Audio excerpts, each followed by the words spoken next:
Brainies and welcome back to my channel. I am your brainy mentor and today we'll be doing chapter number 2 of our political science book 1, that is contemporary centers of power. ठीक है, contemporary means जो हमारे India के साथ जो भी contemporary मतलब हमारे साथ साथ जो सेम टाइम पीरियड में हो रहा है, एंड सेंटर्स ऑफ पावर जो आज के टाइम पे हमारे सेंटर्स ऑफ पावर है, इंपॉर्टेंट पावर्स हैं. ठीक है, ओके. अब ओवरव्यू में आपको क्या करना है, you just have to remember the full forms of EU, that is European Union, and full form of ASEAN, that is Association of Southeast Asian Nations. ठीक है, अब इन दोनों को बनाया क्यों गया था? Main reason was to challenge the US hegemony. जो यूएस अपनी दादागिरी जमाता था पूरी दुनिया पे by being the sole super power, उसको चैलेंज करने के लिए ये दो ऑर्गेनाइजेशंस बनाई गई थी. कौन सी? European Union and ASEAN. Clear है? Okay, so the first topic that we have is about the European Union. ठीक है, ये मैंने साइड में इसके एम्स लिखे हैं. If you guys want to note it, you can note it down. Important है, ये एग्जाम्स में आते हैं. ठीक है, नोट कर लेना. पूछ सकते हैं कि what is European Union and what are its aims, तो ये नोट कर लेना, बुक में नहीं गिवन है. ठीक है, अब फर्स्ट पैराग्राफ में कुछ भी इतना इंपॉर्टेंट नहीं है. इंपॉर्टेंट आता है सेकेंड पैराग्राफ में अबाउट मार्शल प्लान. 2 मार्क का क्वेश्चन आता है कि what is the Marshall plan. देखो अब क्या बोला गया है कि अमेरिका जो था उसने यूरोप में ना बहुत ज़्यादा हेल्प की, यूरोप को बहुत फाइनेंशियली हेल्प की. क्योंकि ताकि उस यूरोप की इकोनॉमी अच्छी हो जाए, ताकि यूरोप की इकोनॉमी रिवाइव हो जाए. ठीक है, इसी प्लान को बोलते हैं हम मार्शल प्लान. क्लियर? अब नीचे देखो, यूरोपियन यूनियन का फ्लैग गिवन है हमें. देखो फ्लैग में 12 स्टार्स हैं और स्टार्स का एक सर्कल बना हुआ है. ठीक है, तो क्या लिखा है? The circle of gold stars stands for solidarity and harmony between people of Europe. It has 12 stars, or as the number 12 is traditionally the symbol of perfection, completeness and unity. So ये circle represent करता है solidarity and harmony, मतलब piece रहे Europe के लोगों में. And वो जो 12 स्टार्स है ना, उसका क्या मतलब है? उसका ये मतलब है कि जो नंबर 12 है उसका मतलब होता है परफेक्शन, कंप्लीटनेस एंड यूनिटी. ठीक है, अब यहाँ पर आ जाओ फिर से. जो मार्शल प्लान था ना, उसके अंडर कुछ ऑर्गेनाइजेशंस वगैरह बनाए गए. So the first organisation that was made was the organisation for European economic corporation. ठीक है, देखो, organisation for European economic corporation, इसको हम बोलते हैं OEEC. एंड ये कब बनाया गया था? यहाँ पर लिखा है 1948. इकोनॉमी के लिए था. एंड इसका मेन मोटिव था कि जो वेस्ट यूरोपियन कंट्रीज है, वेस्ट यूरोपियन स्टेट्स हैं, उनको फाइनेंशियली एड प्रोवाइड करनी. ठीक है, अब उसके बाद आता है council of Europe. Council of Europe कब इस्टेब्लिश हुआ? 1949 में. ठीक है, ये पॉलिटिकल कॉपरेशन के लिए था. पहले हमने OEEC पढ़ा फॉर इकोनॉमिक कॉपरेशन, अब इसमें आती है पॉलिटिकल कॉपरेशन. ठीक है, इसके बाद आता है formation of European economic community. European economic community कब बनी थी? इन 1957. ठीक है, उसके बाद इस पूरी प्रोसेस को, ऑर्गेनाइजेशंस फॉर्म होने को एक ना you can say political dimension मिल गया. कैसे? जब हमारा यूरोपियन पार्लियामेंट क्रिएट हो गया था, या फिर with the creation of the European parliament. Clear? And then finally क्या होता है? इन 1992 हमारा यूरोपियन यूनियन इस्टेब्लिश हो जाता है. क्लियर? अब इसका मेन रोल क्या था? Main you can say main ideals क्या थे? ये था common foreign and security policy, मतलब सिक्योरिटी और foreign policy. Foreign policy in the sense किस नेशन के साथ कैसी डीलिंग होनी चाहिए, वो पूरे यूरोपियन यूनियन की कंट्रीज का सेम था. Then cooperation on justice and home affairs and the creation of a single currency. Single currency कौन सी है? पता ही आपको, यूरो. क्लियर? अब आजकल के टाइम पे क्या है, जो EU है ना, वो it is acting more as a nation state. ठीक है, nation state in the sense इसका अपना करेंसी है, इसकी करेंसी अपनी है, फ्लैग इसका अपना है, एंथम अपना है, एंड फाउंडिंग डेट अपनी है. ठीक है, अपना क्या नहीं है? अपना कॉन्स्टिट्यूशन नहीं है. समझ आ गया? ओके, अब इस पैराग्राफ से हमारा एक इम्पॉर्टेंट क्वेश्चन स्टार्ट होता है कि how can the EU be a threat to the US hegemony. Important question है, यहाँ से देखते हैं। इसमें वी गेट 3 पॉइंट्स। 3 पॉइंट्स होंगे, कौन से पहला होगा इकोनॉमिक इन्फ्लुएंस, दूसरा political influence and third the military influence. ठीक है, अब इन 3 पॉइंट्स के अंडर ना सब पॉइंट्स होंगे जो हम लिखेंगे। ठीक है, अब ध्यान से देखना। पहले we will be studying about the economic influence. तो इकोनॉमिक इन्फ्लुएंस में देखो क्या बोलते हैं। सबसे पहले इन्होंने बोला है कि the EU is the world's second biggest economy with a GDP of more than $17 trillion in 2016। तो सीधे लिख सकते हो सेकंड बिगेस्ट इकोनॉमी। ठीक है, अब सेकंड क्या है, its currency the euro can pose a threat to the dominance of US dollar. ठीक है, US डॉलर जो भी पूरी वर्ल्ड को डोमिनेट करता है, ये है कि जो हमारा यूरो है वो क्या कर सकता है, इसकी डोमिनेंस को थोड़ा थ्रेट कर सकता है, थोड़ा यू कैन से इसको थोड़ा डोमिनेट कर सकता है। ठीक है, अब जो हमारा यूरोपियन यूनियन है ना, उसका वर्ल्ड ट्रेड बहुत ज़्यादा है। Share of world trade is many times larger than US। ठीक है, इससे क्या होता है, जो ट्रेड डिस्प्यूट्स होते हैं उसमें US एंड चाइना के साथ जो डिस्प्यूट्स होते हैं उसके लिए बहुत एजर्टिव हो सकता है हमारा यूरोपियन यूनियन।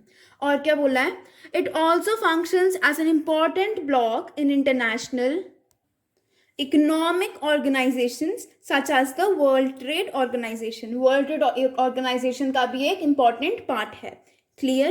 अब आता है हमारा political influence। देखो political influence क्या है। So political influence में आता है about France। France is a member of EU and France के पास परमानेंट सीट है in the UN security council. So इससे EU को थोड़ी पॉलिटिकल पावर मिलती है। ठीक है, then we have many other non permanent members of the United Nation security council जो कि EU का पार्ट है। क्लियर? अब आता है हमारा मिलिट्री इन्फ्लुएंस। मिलिट्री इन्फ्लुएंस में क्या है कि जो EU की कंबाइंड फोर्सेस हैं वो भी second largest in the world है। ठीक है, और क्या बोला है, उसका डिफेंस एक्सपेंडिचर भी सेकंड इन द वर्ल्ड है after as always after the US। Clear? और क्या बोला है कि जो फ्रांस है जो EU का पार्ट है उसके पास अप्रॉक्सीमेटली 335 न्यूक्लियर वेपन्स हैं।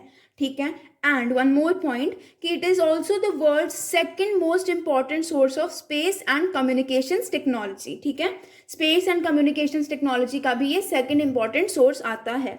क्लियर? आगे देखो, आगे यहाँ पर बताया है अबाउट, ये देखो, as a supranational organization the EU is able to intervene in economic political and social areas। ठीक है, but most of the times क्या होता है, जो मेंबर स्टेट्स हैं उनके फॉरेन रिलेशंस और जो डिफेंस पॉलिसीज हैं वो बहुत अलग होती हैं। ठीक है, इससे क्या होता है, इससे हमारी EU की जो एबिलिटी है ना, ताकि वो मैटर्स में you can say ability of EU to act in matters of foreign relations and defence, मतलब कि जो EU की एबिलिटी है कि वो मैटर्स में इंटरफेयर कर सकता है वो थोड़ी कम हो जाती है। ठीक है, then we have deep seated Euroscepticism, मतलब कि जिस हिसाब से यूरो अपने लोगों मतलब अपनी कंट्रीज को अपने अंडर कर रहा है। ठीक है, और क्या बोला है, Denmark and Sweden have resisted the maastricht treaty and the adoption of euro the common European currency. जो डेनमार्क एंड स्वीडन है वो maastricht ट्रीटी को मानते नहीं हैं और जो यूरो है उसकी अडॉप्शन को भी एक्सेप्ट नहीं करते। ठीक है, ये तो हो गया हमारा EU वाला पार्ट। अब इसकी इंपॉर्टेंट डेट्स जो हैं I will be telling you those. Okay, so first important date आती है हमारी February 7, 1992, जब हमारा ट्रीटी ऑफ maastricht साइन हुई थी। अब ये ट्रीटी ऑफ maastricht है क्या, इसको साइन करने के बाद हमारा यूरोपियन यूनियन फॉर्म हुआ था। तो हम लिख सकते हैं maastricht treaty was a treaty which helped in the establishment of the European union on 7 Feb 1992। ठीक है, अब सेकेंड इंपॉर्टेंट डेट जो आती है दैट इज January 2002, जब euro was introduced in the 12 European Union countries. Euro became a dominant currency in those countries. ठीक है, next 2009 December we have Lisbon treaty. Lisbon treaty क्या होती है, maastricht ट्रीटी में थोड़ी अमेंडमेंट्स लेकर आए थे, उसको ही हम बोलते हैं लिस्बन ट्रीटी, इंपॉर्टेंट है। ठीक है, एंड देन 2016 में ब्रेग्जिट हुआ था। ब्रेग्जिट मतलब ब्रिटेन एग्जिट, मतलब कि ब्रिटेन के 51.9% वोटर्स ने बोला था कि Britain should exit from the European Union, and तब से Britain is not a part of the European union. Clear? Okay, so the second subtopic that we have is ASEAN, association of south east Asian Nations. ठीक है, इस page पर आपको यही बताया गया है कि जो एशिया का रीजन था वहाँ पर बहुत ज़्यादा कॉलोनियलिज्म हुए, मतलब यूरोपियन कंट्रीज और जापानीज कंट्रीज ने अपना कॉलोनीज इस्टेब्लिश की थी. एंड देन जब उनको फ्रीडम मिल भी गया तो क्या हुआ, उनको बहुत ज़्यादा नेशन बिल्डिंग की प्रॉब्लम्स आई. ठीक है, यहाँ पर बस इतना ही गिवन है. यहाँ पर गिवन है अबाउट थर्ड वर्ल्ड यूनिटी. जो एशियन कंट्रीज हैं they are a part of the third world countries. मतलब ना तो वो यूएस को सपोर्ट करती थी ना तो वो यूएसएसआर को सपोर्ट करती थी, वो न्यूट्रल थी. ठीक है, then Bandung conference and the non align movement, जो उसके रिलेटेड ही थी कि we will not be supporting any of the super powers. Clear? Okay, so on the next page we have कि ईयू एस्टैब्लिश कब हुआ था, इन 1967. ठीक है, फाउंडर कंट्रीज कौन सी हैं ईयू की, you have to remember the names: Indonesia, Malaysia, Philippines, Singapore and the Thailand. ठीक है, अब इन्होंने बैंकॉक डिक्लेरेशन साइन किया था which gave the authority to ASEAN. ठीक है, जैसे ईयू ने क्या साइन किया, ईयू कंट्रीज ने साइन किया था द मास्ट्रिच ट्रीटी, उसी तरह आसियान कंट्रीज ने साइन किया द बैंकॉक डिक्लेरेशन. ठीक है, अब ये जो मैंने लाइन्स अंडरलाइन की हैं these are very important about the objectives of ASEAN. पहला ऑब्जेक्टिव क्या है, accelerate economic growth and social progress and cultural development, मतलब इकोनॉमिक ग्रोथ बढ़ानी है. ठीक है, and second is to promote regional peace and stability based on the rule of law and principles of the United Nations charter. ठीक है, proper peace होना चाहिए, stability होनी चाहिए in the east Asia region. Clear? अब आगे देखो. Okay, अब आगे इंपॉर्टेंट आता है द एशियन वे. 1 या 2 मार्क का क्वेश्चन पूछ सकते हैं ये होता क्या है. सो बेसिकली एशियन वे एक मीटिंग होती है, एक इनफॉर्मल मीटिंग होती है जिसमें सभी इकट्ठे होते हैं एशियन की countries and they discuss their problems. ठीक है, सो क्या लिखा है, ASEAN way is a form of interaction that is informal, non confrontationist and cooperative. ठीक है, सभी कंट्रीज मिलकर एक साथ कोऑपरेट करती हैं. ओके, अब 2003 में क्या हुआ, एशियन ने एक एशियन कम्युनिटी इस्टेब्लिश की. देखो, so in 2003 ASEAN moved along the path of EU by agreeing to establish an ASEAN community. ठीक है, अब एशियन कम्युनिटी के 3 पिलर्स थे वेरी इंपॉर्टेंट. पहला था security community, second economic community and third the socio cultural community. ये तीनों communities के नेम्स याद रखने हैं, दीज आर वेरी इंपॉर्टेंट. अब moving on to the ASEAN flag, यहाँ पर देखो 10 स्टॉक्स ऑफ पैडी, राइस की यू कैन से स्टॉक्स हैं. इनसे क्या पता चलता है कि the 10 south east Asian countries are bound together in friendship and solidarity. ये जो कंट्रीज हैं साउथ ईस्ट एशिया की ये इकट्ठी हैं फ्रेंडशिप में एंड सॉलिडारिटी में. ठीक है, एंड ये जो सर्कल है this represents the unity of the Asian. Clear? अब नेक्स्ट क्या बोलता है about the Asian regional forum, full short form है इसका ARF. ये भी इंपॉर्टेंट है. इसमें आपको क्या लिखना है, कब इस्टेब्लिश हुआ था, इन 1994. इससे सिक्योरिटी और फॉरेन पॉलिसी देखी जाती है एशियन की. क्लियर? नेक्स्ट क्या आता है, next we have the economic community, इसको डिस्क्राइब किया हुआ है. सो इसके ऑब्जेक्टिव्स जो हैं इकोनॉमिक कम्युनिटी के दे आर वेरी इंपॉर्टेंट, मैंने अंडरलाइन किए हैं, you can mark them as important. ठीक है, सो फर्स्ट ऑब्जेक्टिव क्या है, to create a common market and production base within ASEAN states and to aid social and economic development in the region. Economic development होनी चाहिए reason में, और क्या होना चाहिए, और कॉमन मार्केट होनी चाहिए एक रीजन की.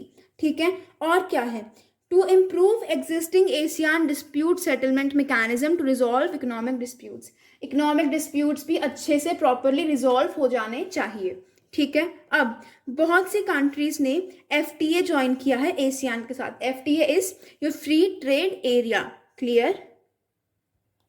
Okay, so this is again an important question. Question क्या है, what is the vision 2020 of the Asian. ठीक है, इंपॉर्टेंट है, जो मैंने अंडरलाइन किया आप वही लिख के आओगे. So what you will be writing is its vision 2020 has defined an outward looking role for ASEAN in the international community. मतलब ASEAN इंटरनेशनल कम्युनिटी में भी अपना कंट्रीब्यूशन देगा. ठीक है, and this builds on the existing ASEAN policy to increase negotiation over conflicts in the region में जो भी कॉन्फ्लिक्ट्स हो रहे हैं उनको रिजॉल्व करने की भी पॉलिसी है एशियन की। क्लियर।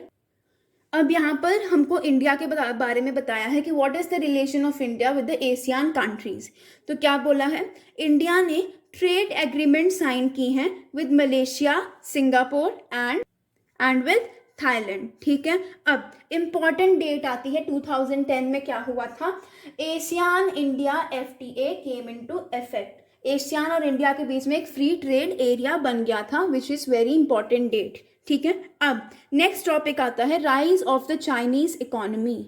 ओके, सो सबसे पहली डेट इसमें आती है अबाउट 1949 जब पीपल्स रिपब्लिक ऑफ चाइना बनी थी। ठीक है, when People's Republic of China was incepted और उसको चाइना को फ्रीडम मिला था। ठीक है, अब चाइना की इकोनॉमिक पॉलिसी क्या थी, it was based on the USSR model. China USSR को फॉलो करता था, मतलब सोशलिज्म को फॉलो करता था।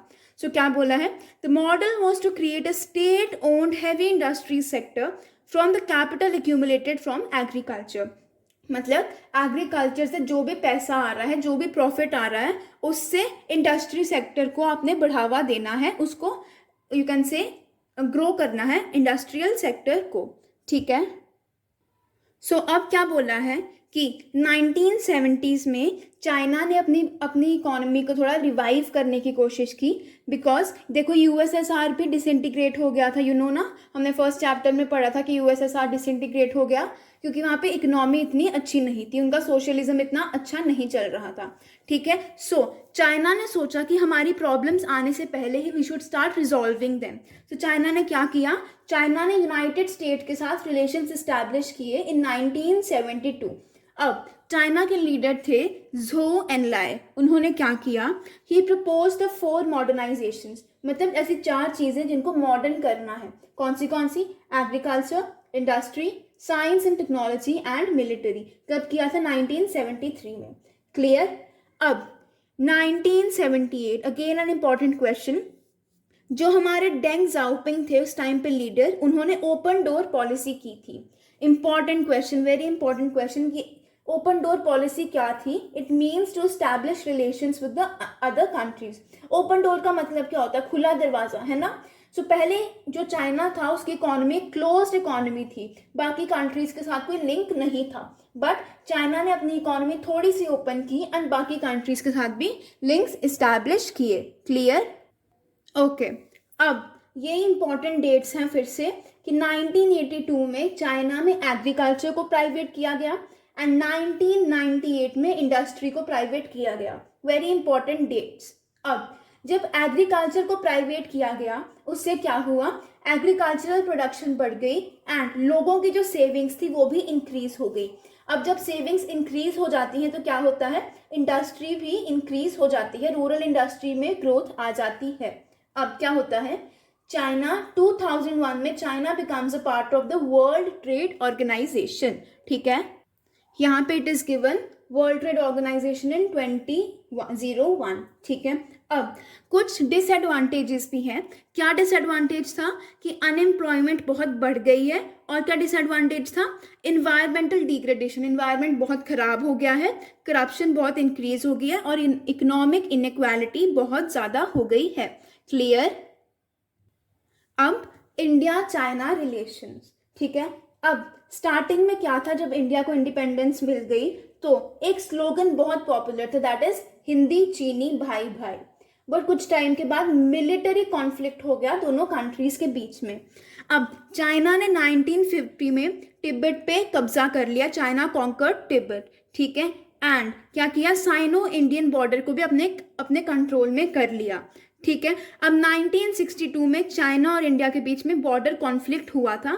कौन से रीजन्स को रिलेटेड, कौन से रीजन्स को लेके, we have Arunachal Pradesh and the Aksai Chin region of Ladakh. ये 2 रीजन्स इंपॉर्टेंट है, इनकी वजह से चाइना और इंडिया के बीच में एक काइंड ऑफ टेरिटोरियल डिस्प्यूट, जिसको हम काइंड ऑफ वॉर भी बोल सकते हैं, although it was not a full fledged war. ठीक है, अब 1976 तक हमारे जो रिलेशंस थे चाइना के साथ वो बहुत खराब रहे। उसके बाद क्या हुआ, उसके बाद जब चाइना में लीडरशिप चेंज हुई, पॉलिटिकल लीडरशिप बदली इन 1970s, तो 1981 में क्या हुआ, इंडिया और चाइना के बीच नेगोशिएशन स्टार्ट हुई, बातचीत स्टार्ट हो गई। क्लियर। अब Rajiv Gandhi who was the prime minister of India, वो चाइना जाते हैं इन दिसंबर 1988। ठीक है, इससे हमारे चाइना और इंडिया के रिलेशंस थोड़े से इम्प्रूव होते हैं। यहाँ पर ये क्या करते हैं, ये कुछ यू कैन से ट्रीटीज वगैरह साइन करते हैं, कुछ मेजर्स लेते हैं ताकि पीस बना रहे बॉर्डर पे। ठीक है, एग्रीमेंट्स भी साइन करते हैं और 4 बॉर्डर पोस्ट खोले जाते हैं ट्रेड के लिए। ठीक है, अब इंडिया और चाइना के बीच में ट्रेड बहुत ज़्यादा बढ़ गया है, फ्रॉम $338 मिलियन इन 1992 और अब कितना है 2017 में था, इट वाज $84 बिलियन। सो कितना ही ज़्यादा यू कैन से बढ़ चुकी है हमारी इंडिया और चाइना की border you can say border trade. ठीक है, अब आज के टाइम पर क्या है, recently what is happening is that the relations between the two countries have taken a downslide, relations थोड़े से फिर से खराब हो गए हैं। Reason being China Pakistan economic corridor and China support to Pakistan. ठीक है, चाइना पूरा पाकिस्तान को सपोर्ट करता है, उसने पाकिस्तान में क्या बनाया है, कॉरिडोर बनाया, economic corridor, and China Pakistan को टेररिज्म में भी सपोर्ट करता है। ठीक है, फंडिंग भी करता है पाकिस्तान को, you guys know very well. अब other alternative centre of power is Japan. Japan में आपको क्या याद रखना है कि it is the 3rd largest economy in the world, only Asian member of the G7 and the 11th most population nation in the world। आपको बस इतना ही याद रखना है। और क्या याद रखना है कि जापान इकलौती कंट्री है पूरे वर्ल्ड में जहाँ पर न्यूक्लियर बॉम्ब्स गिरे थे। कहाँ पर गिरे थे nuclear bombs? In Hiroshima and Nagasaki, आपको पता ही होगा अच्छे से। ठीक है, इसमें बस आपको इतना ही पढ़ना है। Then moving on to south Korea. Okay, so in this topic आपको डेट आ सकती है कि 17 सितंबर 1991 में क्या हुआ था, south Korea and north Korea they became part of the UN। Clear. और एक क्वेश्चन आ सकता है मिरेकल ऑन द हान रिवर, अन इम्पॉर्टेंट क्वेश्चन। इसका मतलब ये है कि साउथ कोरिया की जो इकोनॉमी थी ना, वो 1960s और 1980s के बीच में बहुत ज़्यादा डेवलप होगी, कि साउथ कोरिया जो था it became an economic power. ठीक है, इसलिए अचानक से डेवलप हुई इकोनॉमी, इसलिए हम उसको बोलते हैं मिरेकल ऑन द हान रिवर। ठीक है, अब ये डेट भी याद रख लेना कि OECD का पार्ट बनी इन 1996। ठीक है, और इसकी economy 11th largest in the world, military expenditure 10th largest in the world. Clear. और क्या बोला है, इसकी HDI रैंक क्या है, 18। HDI मतलब ह्यूमन डेवलपमेंट इंडेक्स, वो कितनी है, 18। इसका मतलब क्या है, वहाँ पर प्रॉपर अच्छे से लोग रह रहे हैं, people are happy over there. Clear. So with this हमारा ये चैप्टर पूरा खत्म हो गया है। आई होप अच्छे से समझ आ गया होगा। अगर समझ आ गया, do share, like and subscribe, do share to your each and every friend. अब आपके हाफ ईयरलीज भी आने वाले हैं, आपके बोर्ड्स भी आने वाले हैं from February, so we'll be completing the syllabus till October। I hope पसंद आया होगा। Don't forget to share the channel, do subscribe किए बिना मत जाना। Thank you so much for watching, have a great day.